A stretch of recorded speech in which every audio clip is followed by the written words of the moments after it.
E levar a vocês uma mensagem cujo título é Os Buscadores Sábios. Os Buscadores Sábios.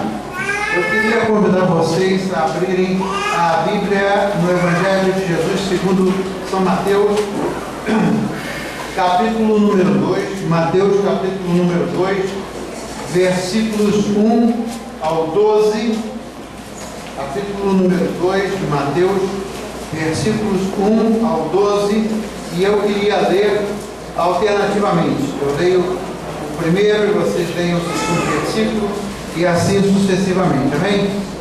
Então vamos nos levantar em reverência à leitura da palavra do Senhor e ler esta passagem para o dia de hoje. A palavra do Senhor diz em nome do Pai, e do Filho e do Espírito Santo. Evangelho de Mateus, capítulo 2, versículos 1 ao 12. Depois que Jesus nasceu em Belém da Judéia, nos dias do rei Herodes, magos do Oriente chegaram a Jerusalém. Perguntaram: onde está o recém-nascido, rei dos judeus? Porque vimos a sua estrela do Oriente e viemos para adorá-lo. Quando o rei Herodes ouviu isso, ficou perturbado, e com ele toda Jerusalém. Então convocando todos os principais sacerdotes e os líderes do povo, indagaram deles onde o Cristo deveria nascer. E eles responderam: em Belém da Judéia, pois assim escreveu o profeta. E tu, Belém, terra de Judá, não és de modo algum menor entre os principais de Judá, porque ele diz sairá um dia que há de apaixonar o meu povo Israel. Então Herodes chamou os magos secretamente e informou-se com eles a respeito do tempo exato em que a estrela tinha aparecido. E enviamos a Belém, disse-lhes, e informar cuidadosamente a respeito do menino. E quando tiveres encontrado, avisai, para eu também ir adorá-lo. Depois de ouvirem o rei, eles seguiram o caminho, e a estrela que tinham visto do Oriente foi adiante deles, até que finalmente parou sobre o lugar onde estava o menino. E vendo eles a estrela, alegraram-se com grande e intenso júbilo. Ao entrarem na casa, viram o menino com Maria, sua mãe, e prostrando-se, o adoraram. Então abriram os seus tesouros e lhe deram presentes: ouro, incenso e mirra. Agora todos juntos. Sendo divina advertência prevenidos, e para não voltarem à presença de Herodes, regressaram por outro caminho na sua terra. Amém. Palavra do Senhor. Podem sentar-se, irmãos e irmãs, por favor. E vamos orar para pedir ao Senhor que prepare a nossa mente e o nosso coração para a mensagem de hoje. Senhor Pai Todo-Poderoso, nós te agradecemos pelo privilégio de estarmos aqui reunidos como sua igreja e de uma vez mais recordarmos a história do Natal. Senhor, abre os nossos corações pelo poder do seu Santo Espírito. Abre as nossas mentes, Senhor, e ensina-nos, e deixa com que nós possamos ter esta lição ou estas lições da mensagem de hoje guardadas no nosso coração e postas em prática dia após dia da nossa vida, pois assim viemos para adorar. Assim oramos em nome de Jesus. E o povo de Deus pode dizer amém. Amém. A história do Natal, ela nos revela personagens e atitudes diferentes dentro desta passagem que nós acabamos de ler. Por exemplo, Maria. Maria, ela se colocou disponível para que o Senhor cumprisse na vida dela aquilo que era o plano de Deus. Maria foi obediente até o final, ela tinha temor ao Senhor e ela foi escolhida para dar a luz ao Filho de Deus. E ela agiu com humildade, uma das características de Maria. No que diz respeito a José, ele era um homem temeroso a Deus e ele também foi obediente àquilo, à mensagem que o anjo trouxe para ele. Enquanto aos pastores, que eles estavam no campo, nós também sabemos que eles vieram para adorar o Senhor. Mas enquanto a Herodes, tem uma figura muito estranha, uma figura que nós, como cristãos, podemos dizer que abominamos essa figura de Herodes. Herodes estava preocupado com o poder, ele estava preocupado com as posses e com o prestígio, o que Jesus não estava nada preocupado. Jesus Cristo não veio para exercer o reino dele aqui na terra. Ele mesmo disse que o meu reino não é desta terra, o reino do Senhor é dos céus, e enquanto nós estamos aqui, o reino do Senhor opera no nosso coração, opera em nós. E esta manhã eu quero estudar com vocês os personagens dos magos. Esses personagens são personagens até certo ponto misteriosos, ou interessantes da gente observar, indagando ou buscando entender qual era o propósito, qual era a motivação dos magos ao virem de tão longe para aí buscar o Senhor Jesus. Diz que eles eram sábios, diz que eles eram pessoas preparadas que vieram de muito longe. Na verdade, a Bíblia não diz que eram três, como já foi dito aqui pelo pastor Evaldo. Na verdade, nós não sabemos muitos detalhes, mas a bibliografia nos ensina que eles vieram de países distantes, longe, de muitas milhas, caminhando pelo deserto. E essa passagem, especialmente nos versículos 1 e 2, elas nos mostram a que eles vieram. Então, olhem só o contraste. Que coisa interessante quando nós observamos na história do Natal. Eu estava vendo um vídeo essa semana, eu fiquei impressionado a dificuldade com que Maria e José chegaram a Belém.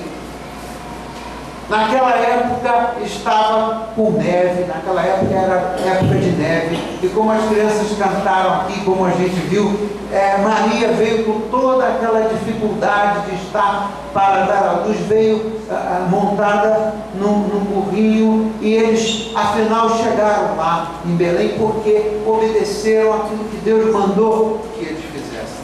Então, vejam que contraste. O Filho de Deus, ele nasceu num lugar sem nenhum conforto, sem nenhum privilégio, sem nenhum requinte, mas ele veio dizendo já no lugar onde ele nasceu, aqui ele veio. Ele não veio para ser arrogante, ele não veio para ser um dominador, mas a gente vê claramente que o contraste está entre a atitude de Maria, a atitude de José e a atitude de Jesus em comparação com a atitude arrogante de Herodes.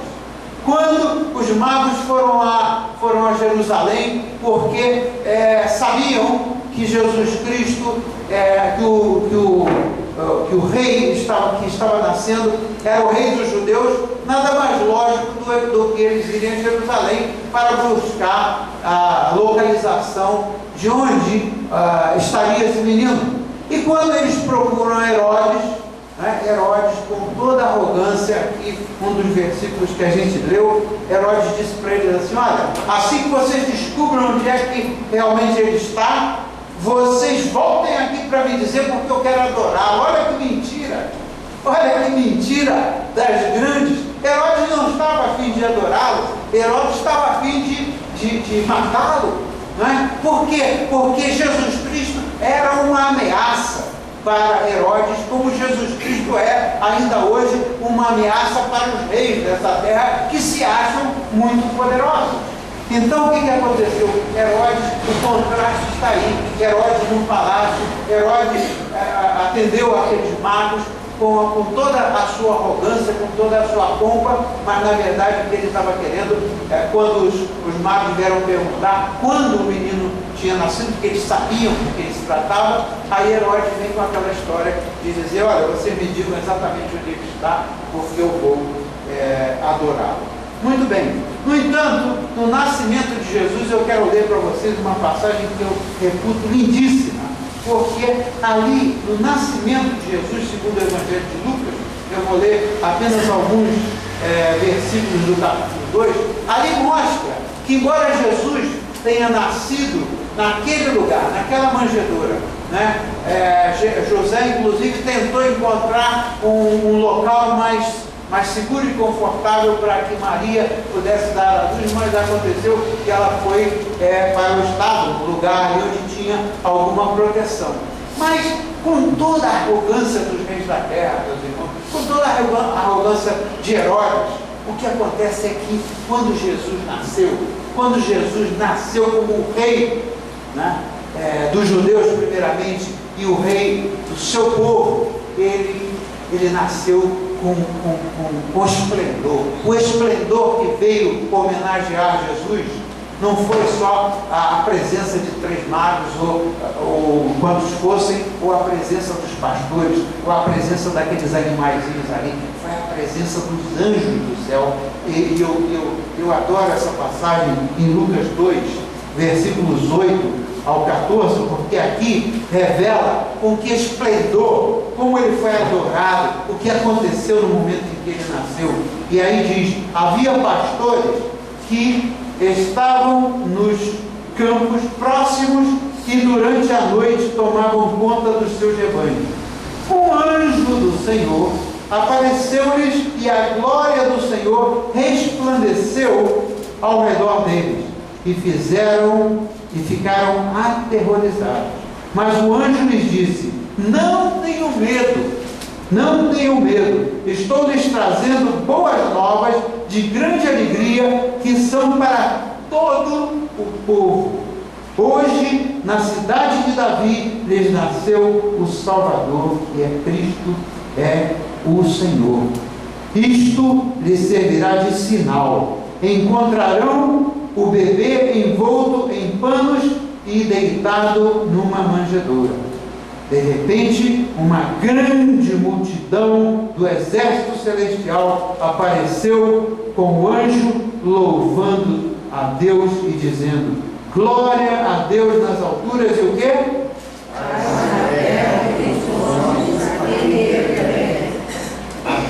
Veja que alegria, imagina que alegria quando os exércitos dos anjos do céu chegaram para honrar e homenagear e louvar o Rei Jesus.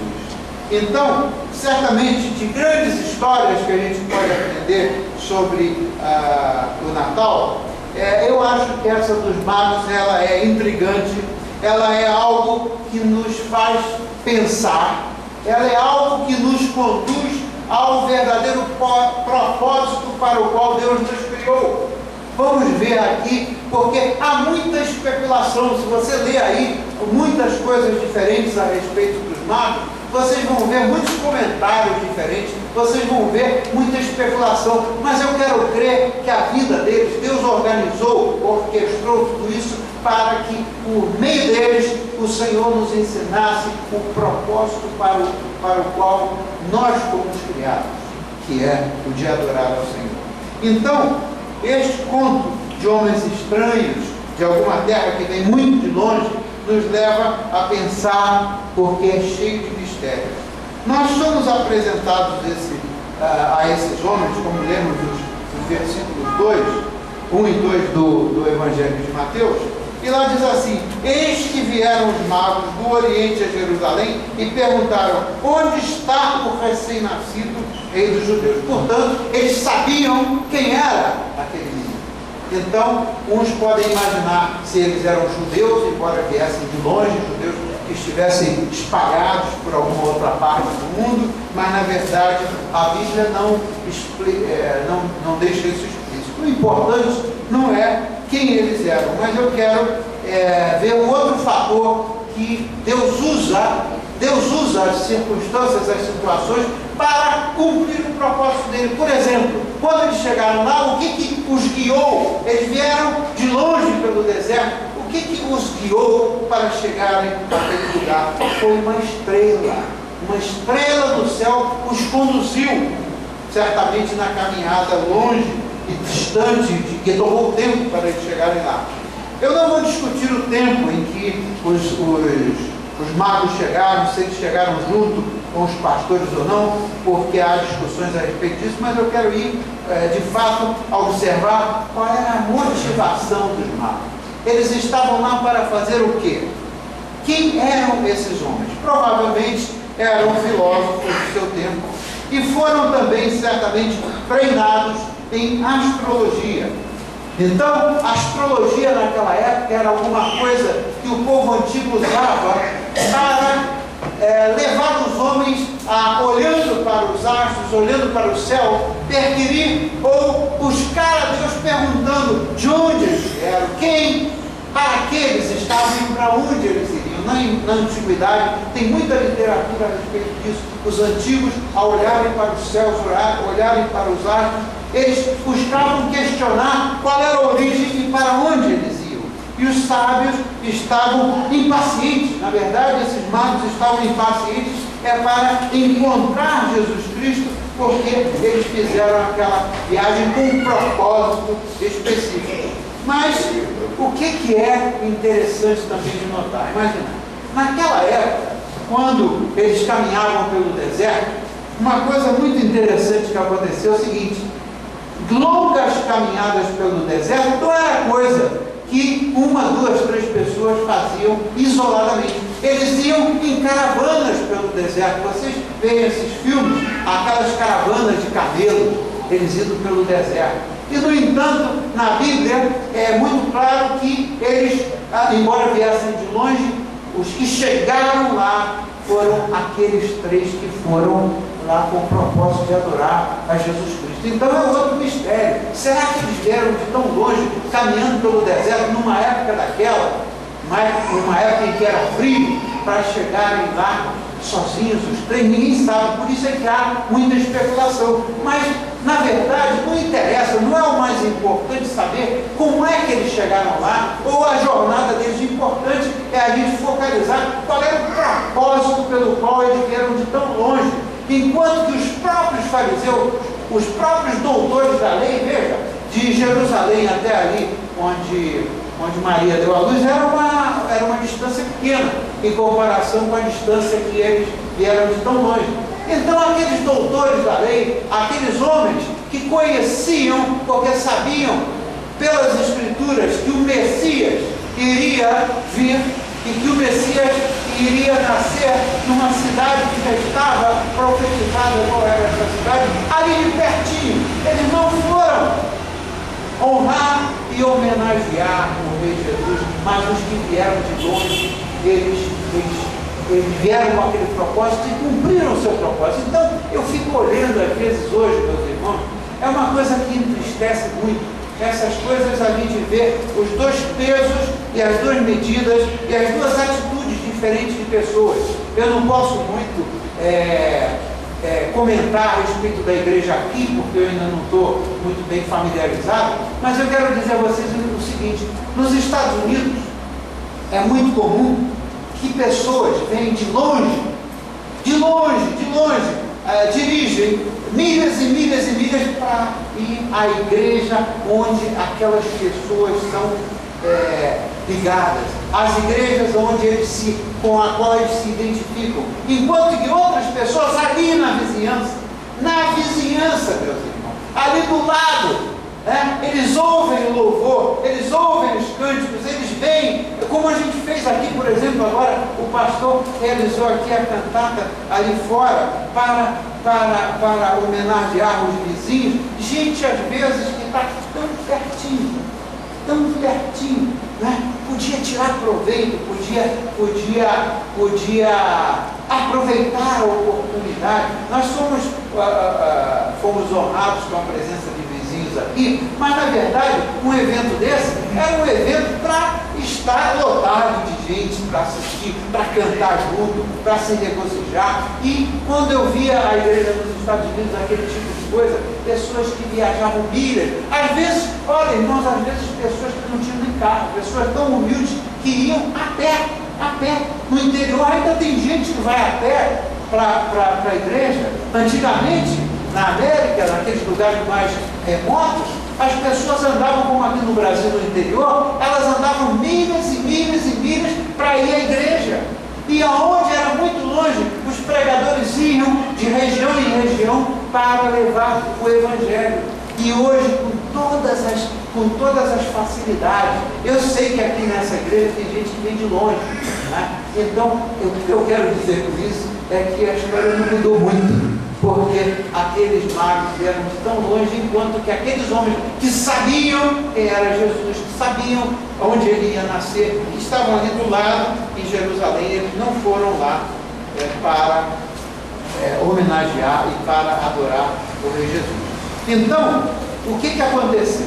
O que aconteceu foi o seguinte: lembrem-se que quando os magos partiram para Belém, eles já estavam quase que cumprindo todo o propósito deles. Imagina a alegria, a ansiedade que eles estavam, sabendo que era ali pertinho já que eles iam cumprir o propósito da longa jornada de viagem deles.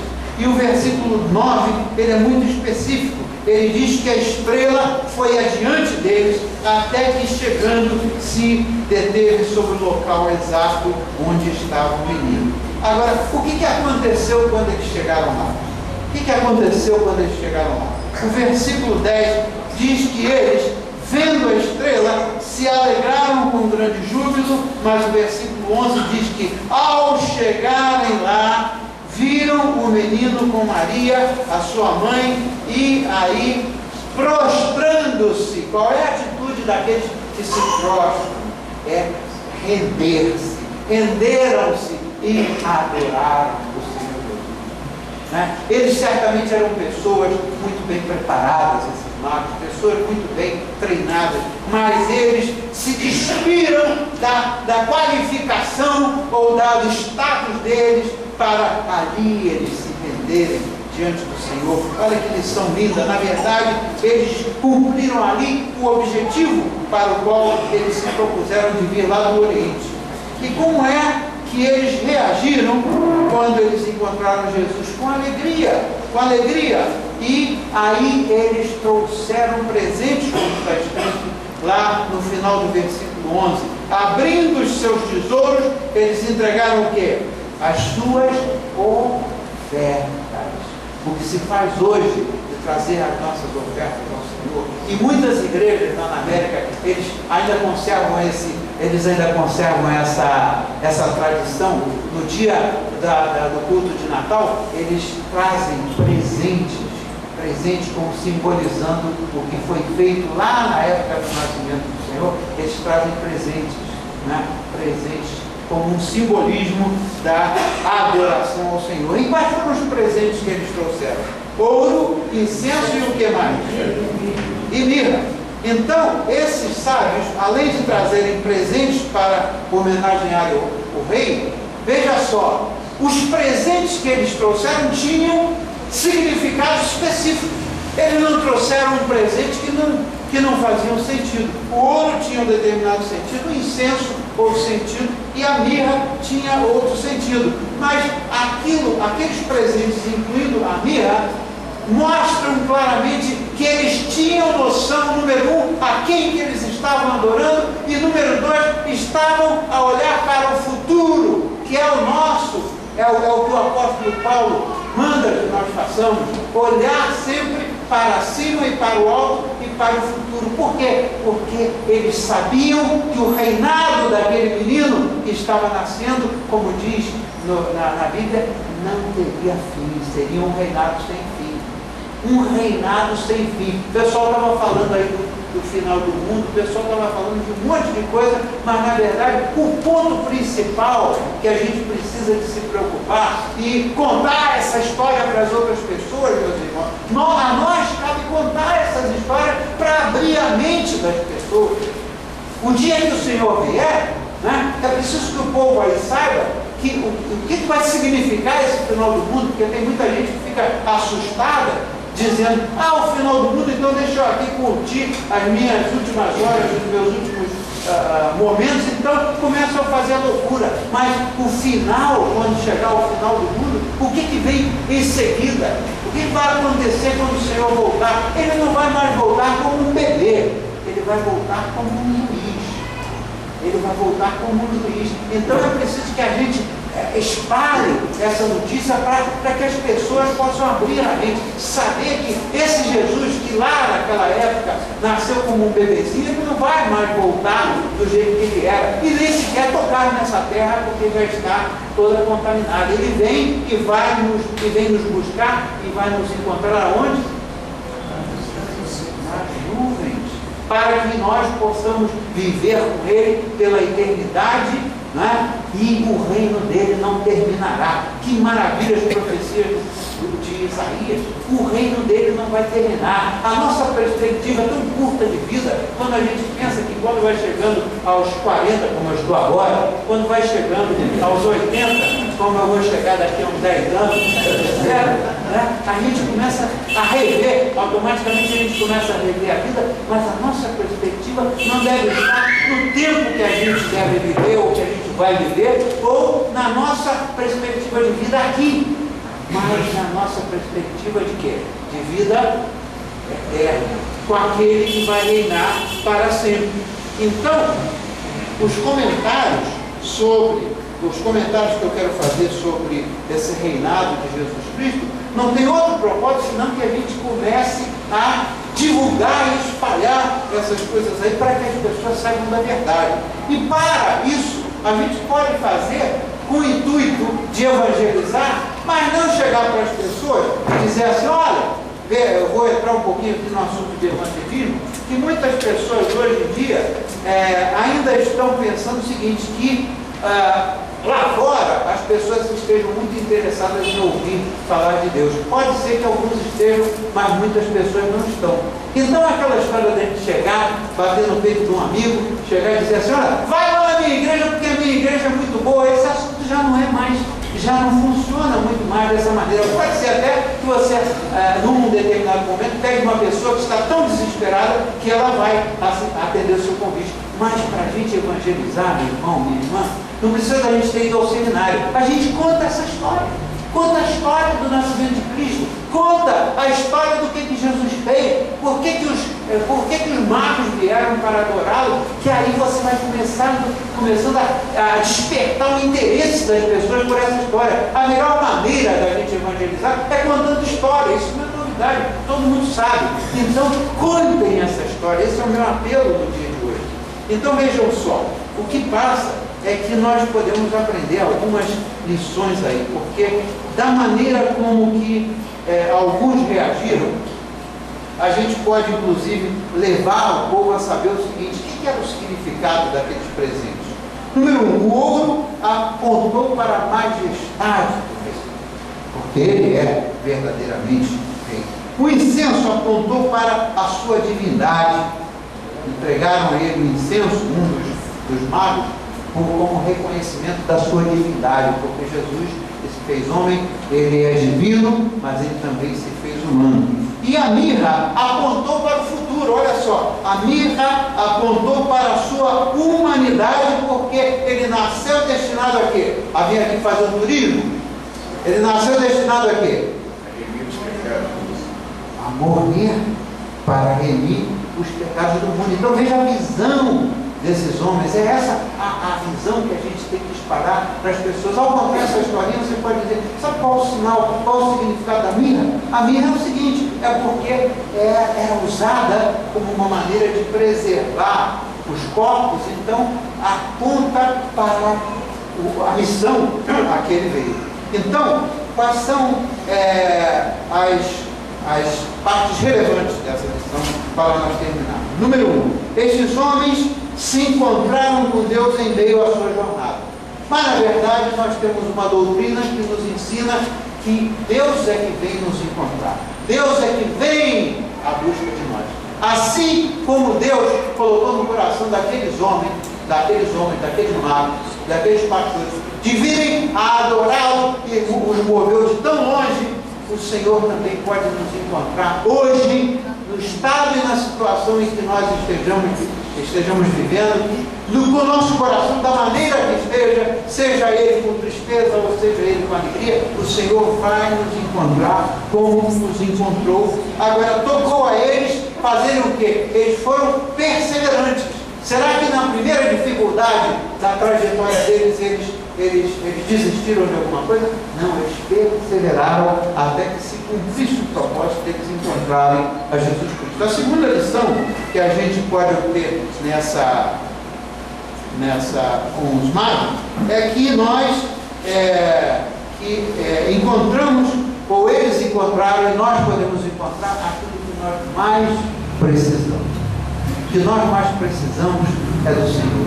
Veja, eu quero abordar um pouquinho muitas críticas que fazem a respeito de presentes de Natal, porque presente de Natal vem de uma festa pagã, etc. Quando eles trouxeram aqueles presentes para o Senhor Jesus, não tinha nada de celebração de festa pagã ali. Eles trouxeram com o propósito de honrar o Senhor.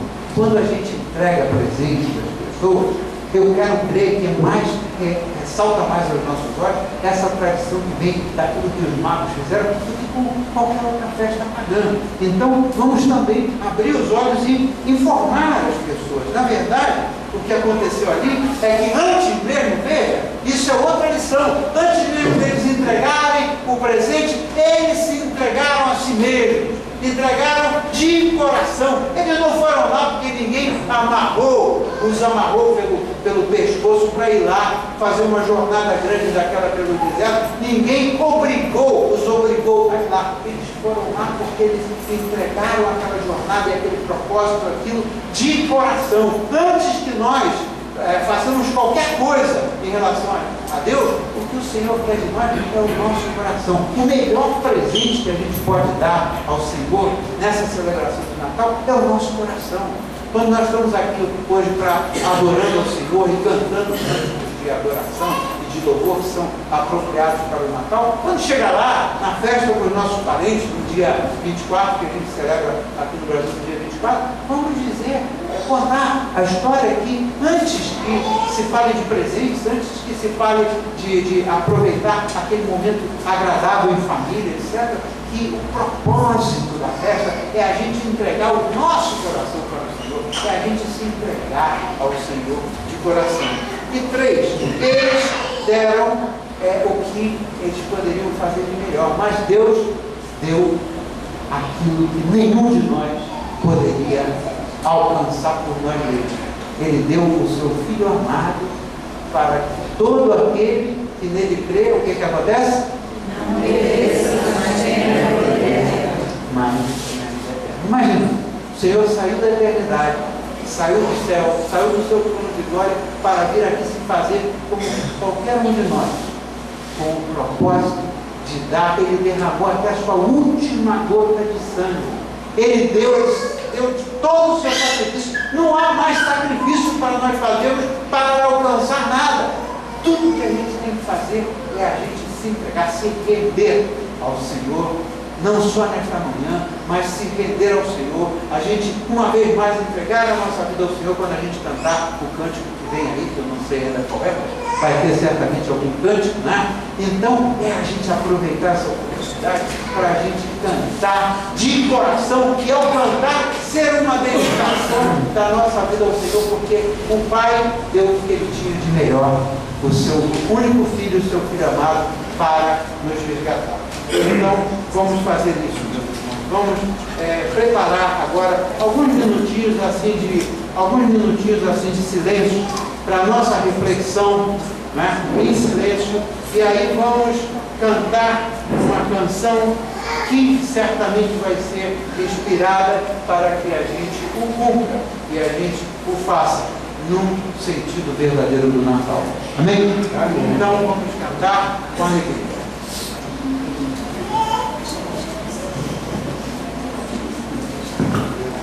Deixa eu explicar o que aconteceu, porque é interessante. Quando eu convidei o reverendo Paulo